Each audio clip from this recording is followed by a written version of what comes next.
Welcome to ECED 405-505 for summer 2019. Welcome to this online course. I want to take a few minutes to walk through Blackboard. I'm not sure if we'll do this all in one video or if it will be broken up into a couple of videos. So this is our Blackboard site. This is what it looks like, and when you come to the home page, this is what you should see. Your views might be a little bit different from mine because I've got the edit mode on and I'm the instructor. So for example, right now you cannot see this assessments. It is hidden. You should not be able to see this purchase course materials either because it's not something that we use in this class. So there might be a few little wonky features right here because of your role as a student, my role as an instructor. But this is our home page, and you will always see announcements, the most current announcements here where you can link directly to them. But there's these tabs. I'll refer to these tabs throughout the course. So we'll walk through them and I'll tell you what will be in each one of them. So the first one right here with announcements, and when you get to the syllabi review, you'll hear you need to be checking your Mason email preferably every day, no less than 4 times a week, because I do post announcements, and I usually do one every time I open a week, or if I change something, or if I'm grading papers and I see that there's a consistent pattern across the assignments, I will put up an announcement. When I create the announcement, there's a little box for me to check that says send an email right away. 99% of the time I do that. If I don't do that, you won't get the email that there's a new announcement, but it will always be right here on Blackboard. So you can always go to the announcements section and see all of the announcements that have been posted. So far, I've only done 2 for this course, but all of the announcements will be loaded here. So you can always go back and go to this section to see if you've missed anything. So that's an important part for you. Then this Meet Your Instructor. This is just a little bit about me, a little bit about my background. So there's a face to go with the voice because I don't usually do video when I'm recording. But just a little bit of background with what I've done in the past as far as teaching and a little bit about my family. So if you're interested, you can go there. Syllabus. This is an undergraduate and graduate course that is cross-listed. We call it cross-listed. And so we have some undergraduate students and we have some graduate students in this course. There are 2 different syllabi. There's one for undergraduates, one for graduate students. Make sure you use the syllabus for the course that you registered for. If you're in 405, that's the undergraduate section. Make sure you look at the undergraduate syllabus.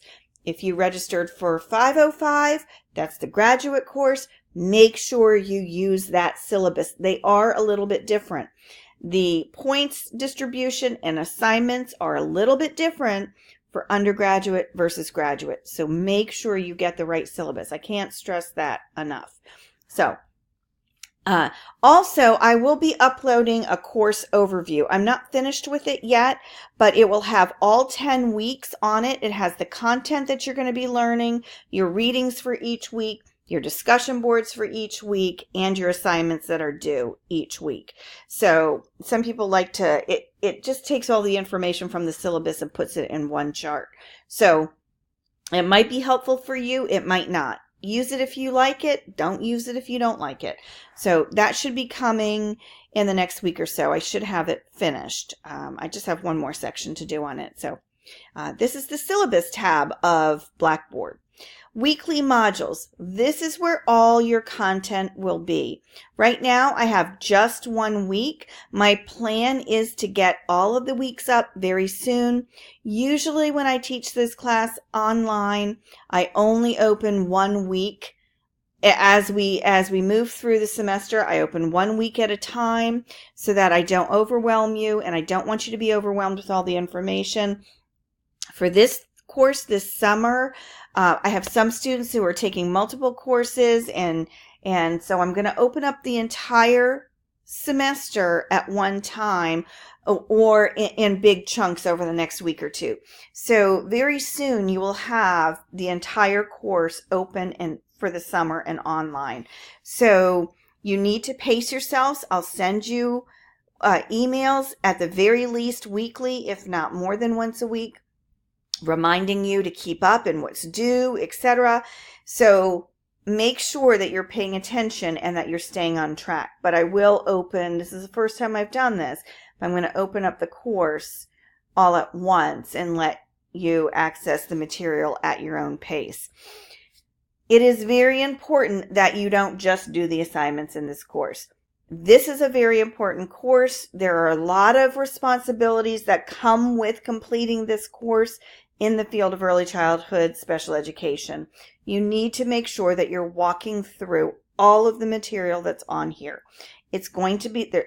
All of the weekly modules will be set up the same. You'll have a list of the topics that are covered.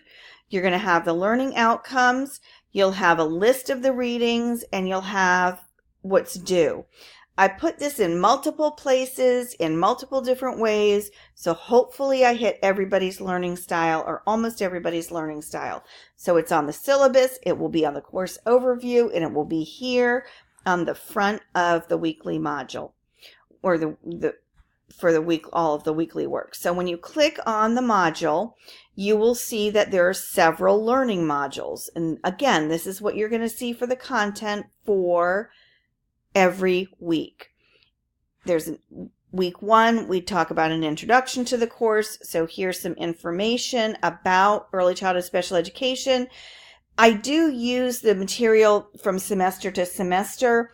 Some of the links might be broken. Please let me know if a link is broken. Somebody already let me know that this first one was not working, and so I went in and changed it. The outside websites, and they can change from minute to minute. So even if I check them before I open all of this information, they can still break throughout the semester. So please let me know. VDOE reorganized their early childhood department, and so early childhood special education is no longer in special education. It is now in early childhood. So some of these pages move as organizations change their information. So here's just an overview of early childhood special education, a little bit of background information that you'll want to go through. Here are the videos for the overview of Blackboard and syllabus. You can see right now that these Blackboard videos are from the fall. So very soon, as soon as I'm done recording these videos, they will be replaced for summer. And I did just do the syllabus for our course, and so the new video for the syllabus is already up. So make sure you take a look at those. They're very important for you to take a look at. This is where the information is. When you have questions, this is what you can refer back to. Most of our assignments are broken up into 2 different areas. There is an extra assignment now for graduates, for graduate students, and we'll talk about that in a little bit. But right now, most of your assignments are going to be in field experience or your key assessment, which is the professional practice project. So for your your field experience, these are the assignment due dates. The approval form is due the first Saturday of the course. That means you need to go and follow the links and register to get your field experience. You don't have to have your particular site. You can just write on there that you're still working with the field experience office, but I need to know that right away you've already registered and that you're moving in this direction because it is summer. Field experiences in the summer a little bit more challenging. In early childhood special education, we do have the advantage of having packed classrooms that are open all summer. They take a 2-week break, but then they come back in July. PAC is a preschool autism classroom. So many of you may be getting your field experience in a PAC classroom, so that'll be a great experience for you. So that approval form is due the first week of the course. Then you have the documentation form. After you've completed your 15 hours, you need to have your mentor teacher sign that you did your 15 hours. And then you're going to write an observation or reflection. And the requirements for that observation or reflection are in the syllabus. So you'll want to refer to the syllabus. Then you have your big key assessment, which is a professional practice project. It is broken up into 4 parts. I'm hoping that I catch all of the different mistakes that, or the revisions that need to be made. These 4 parts were in a different order. So the parts have not changed. It's just the IEP used to be part 2. Accessing professional resources used to be part 1, and foundational knowledge used to be part 3. So if you see some of those with the wrong parts, just let me know and I'll go in and fix them.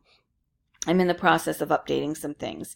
So, but just know you've got 4 parts of this project. You'll turn them in for a grade as part 1, part 2, part 3, part 4. So over time, you can see the due dates over here.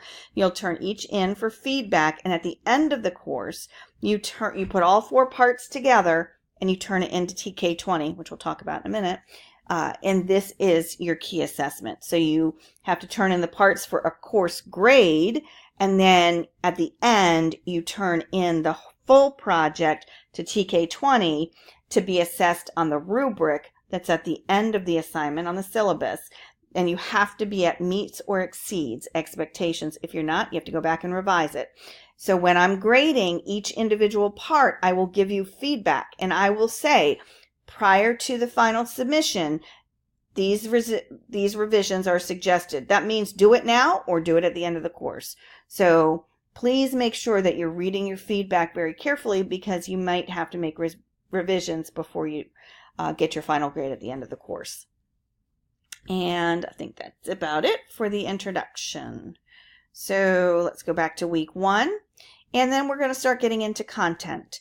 In the syllabus, I talk a little bit about the standards for our profession, and you're going to jump right in the first week, and you are going to look at some of the professional standards. Here's a video with some information. Here's some links for the documents that you need to read, and another video from NAEYC.